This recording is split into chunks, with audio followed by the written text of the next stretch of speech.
আমিও যেখানেই খেলি, এটা এলাকার মাঠে খেললেও সবসময় চেষ্টা করি ভালো খেলার জন্য। তো এবছর একসঙ্গে খেলবো, অবশ্যই ভালো লাগার একটা বিষয় কাজ করছে। কমফোর্ট জোনে একটা জায়গা থাকে না, সেই কমফোর্ট জোনের জায়গা ওই টিমটাতে পাই। তাহলে এলপিএল মাতানোর মিশন মানে কতটা ফ্যাসিনেশন কাজ করছে, নিশ্চয়ই বিদেশি লিগে ভালো করলে তো আসলে অনেক জায়গায় দুয়ারও খুলে যায়। আলহামদুলিল্লাহ অপরচুনিটি আসছে, ট্রাই করবো অপরচুনিটিটা যেন ভালোভাবে কাজে লাগানো যায়।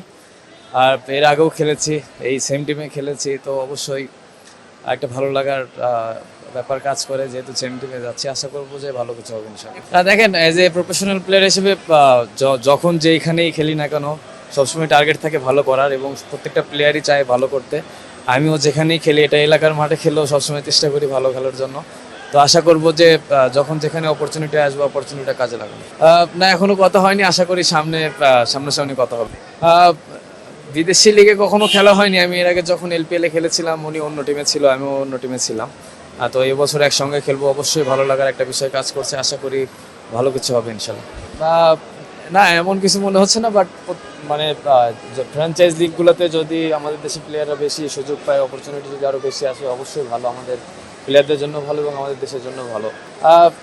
না, জাফনা আমার প্রথম টিম ছিল ফ্র্যাঞ্চাইজ লিগের, আর ওই টিমের কোচ সে আমাকে পার্সোনালি আমার সঙ্গে কথা বলেছে।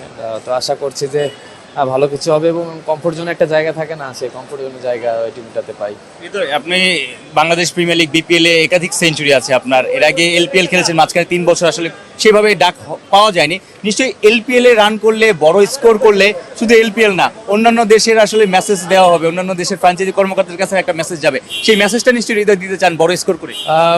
দেখেন, যেটা আগেও বললাম যে অবশ্যই টার্গেট থাকবে ভালো করার, but at the same time আমার প্রসেসটা মেনটেন করে ভালো করতে হবে। আশা করব যে ভালো কিছু যেন করতে পারি, এবং দোয়া করবেন সকলে। All the best.